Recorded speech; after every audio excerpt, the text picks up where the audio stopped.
지방의 어느 의원부터 시작한 일종의 유행 같은 건데, 우리가 흔히 말하는 피나나 두타스테로이드 말고 미녹시딜을 어떻게 하면 약을 추가해 볼까 해서 시작했고, 미녹시딜이 갖고 있는 몸이 붓는 또는 심장을 둘러싼 막에 물이 차는, 체중이 증가하는, 심장이 망가지는 여러 가지 부작용들 때문에 그런 부분을 어떻게 하면 없애볼까 해서 이뇨제를 추가하기 시작한 게 저함약의 시작이죠. 시초라고 볼 수 있습니다. 근데 그 이뇨제 중에서 스피놀로락톤 이라는 성분이죠. 우리가 흔히 알닥톤이라고 얘기하는 약이 실제로 탈모에서도 테스토스테론에서 윗단계에서 어떻게 하면 테스토스테론의 양을 조절해 줄 수 있을까라는 부분에서 탈모를 막는 기전들이 한 가지 더 있었단 말이에요. 그래서 이뇨제를 추가함과 동시에 운이 좋으면 머리카락들이 좀 더 나거나 굵어지는 효과를 노려볼 수 있게 되었죠. 거기에다가 영양제도 추가하면 좀 더 좋지 않을까? 판시딘이나 판토가나 비오틴 같은 영양제를 집어넣고, 너무 많이 넣으니까 속이 불편하지 않을까? 그래서 장약도 좀 때려 박아놓고, 이렇게 하다 보면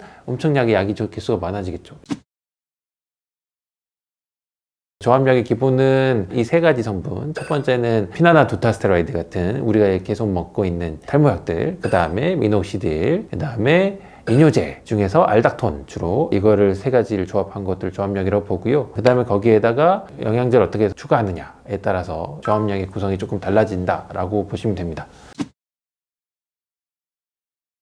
저는 좀 무서워해요. 왜냐하면 알닥톤 같은 경우에는 고칼륨 혈증을 일으킬 수 있기 때문인데요. 알닥톤은 이제 이뇨제 중에 하나인데, 이뇨제도 계속 그 나트륨과 칼륨을 갖고 얘기를 할 때 이제 소금 많이 먹으면 물 땡기잖아요. 이런 것처럼 오줌을 많이 배출을 할 때 나트륨이 나가면 칼륨도 같이 따라 나가야 되는 게 생기는데, 칼륨이 몸 안에 남아있게 하고 나트륨만 빠져나가는 현상이 생기면 고칼륨 혈증이 생길 수 있는데, 고칼륨 혈증의 가장 큰 무서운 점은 굉장히 몸이 안 좋아져서 못 일어난다 예요. 너무 재수가 없으면 죽을 수 있겠죠. 그런 부분들을 만들 수 있기 때문에 우리는 장기적으로 이 약을 복용했을 때 어떤 문제가 생길까를 고려해야 되는데, 그런 고려가 좀 많이 이루어지지 않을 수 있다라고 생각하기 때문이죠. 그래서 알닥톤을 쓰는 거를 되게 좀 무서워하고요. 첫 번째는 이뇨제로 알닥톤을 쓰는 거는 별로 좋지 않은데, 알닥톤이 갖고 있는 다른 장점 때문에 저함약에서 계속 쓰려고 하죠. 그건 되게 좋지 않다고 봅니다. 어떤 선생님들은 저함약을 쓰는데 알닥톤을 쓰지 않고 일반적인 이뇨제를 같이 쓰는 경우가 있어요. 다이크로짓이나 이런 걸로 불리는 이뇨제를 좀 더 쓰면 좀 더 안정적이라고 여기신 분도 있죠. 그래서 이뇨제를 그렇게 쓰기도 합니다. 실제로 미녹시딜이 갖고 있는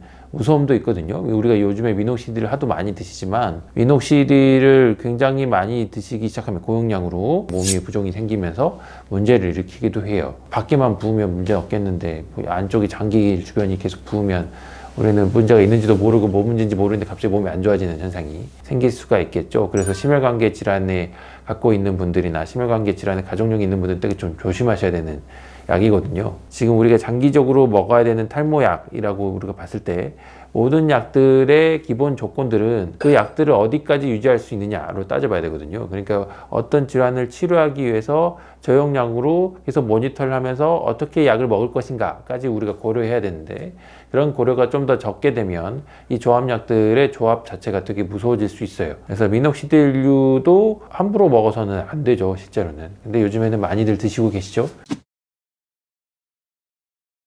저함약을 굳이 드실 거면 굉장히 상황이 좋지 않을 때 의사랑 상담하면서 드세요. 일반적인 피나스테라이드 외에 미녹시딜류를 합쳐서 드실 거면 아주 저용량으로 시작하시던가, 미녹시딜류를 드시면서 걱정이 되시면 이뇨제랑 같이 드시면 저함약이잖아요. 근데 그때 이뇨제는 알닥톤을 드시지 마세요.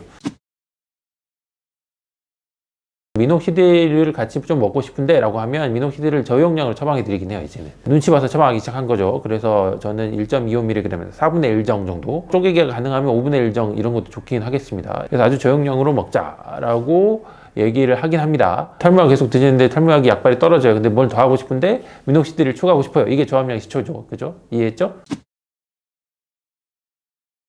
처음부터 그냥 저함약을 먹고자 하는 분들이 있으죠. 왜냐면 수술을 하기 싫고 저함약을 먹으면 이렇게 좋아진다더라 라는 소문을 듣고 막 이제 의원들 막 찾아가시잖아요. 그거 자체가 계속 모니터만 되면 나쁘진 않다고 보는데, 찾아가셔서 좋은 것만 생각하고 드시니까 문제라고 봅니다. 저함약에 이런 단점들이 있는데 그거에 대해서 무서워하지 않고 계속 이러면 잘 되겠지 하고 잊어버리는 거죠. 이런 순환은 좋지 않다고 봅니다. 드시고 나서 잊어버릴 수준이 되려면 그냥 피나나 두타 정도는 드시고 나서 잊어버리면 되거든요. 부작용 크게 없으니까. 근데 그 다음부터는 부작용을 고려해야 돼요, 많이. 의사들도 모니터를 계속 해드리려고 하는 시도가 중요해요. 그러니까 모든 분들 리스트를 해서 날마다 자기 전에 생각하고 이렇게 할 수는 없지만 어쨌든 우리가 시스템을 만들어놔야죠. 이런 부분이 있으면 빨리 연락해달라. 이렇게 있으면 문제가 된다. 주구장창 계속 말씀드릴 수 있어야 약을 드시는 클라이언트 환자분들이 되게 보시고 나서 문제가 있으면 빨리 이걸 대처해야겠구나를 알 수가 있잖아요. 그러니까 원리에 대해서 좀 깨고 있는 게 좋아요. 그렇게 해야 내가 문제가 있을지를 알게 되죠. 예전에는 좀 더 터부시됐기 때문에 조합약들이 그래서 아예 약을 안 드시는 게 옳다라고 생각하고 저도 심지어 그렇게 생각하고 있어요. 조금씩은. 하지만 미녹시딜을 많이 드시기 시작하면서 이 틀이 좀 더 깨지고 있거든요. 그러니까 미녹시딜을 좀 더 드시기 시작하실 정도로 걱정이 되시거나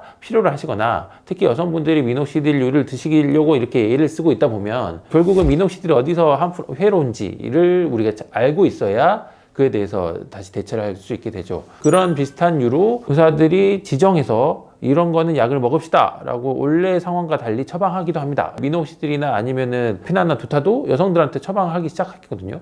예, 이런 경우들까지 합쳐야 조합약이 얼마나 이렇게 생겨가는 거의 의미를 깨달을 수 있을 겁니다. 예, 이런 상황들을 깨닫고 나서 그래도 먹어야지 했을 때 이제 좀 더 안정성을 띈다고 보죠. 예, 근데 조합약이 좋다더라 하고 그냥 드시는 분들을 대부분 뵙기 때문에 사회 간극이 무서운 거예요. 예, 왜냐하면 모르고 계속 먹다가 몸이 망가질 수 있기 때문입니다.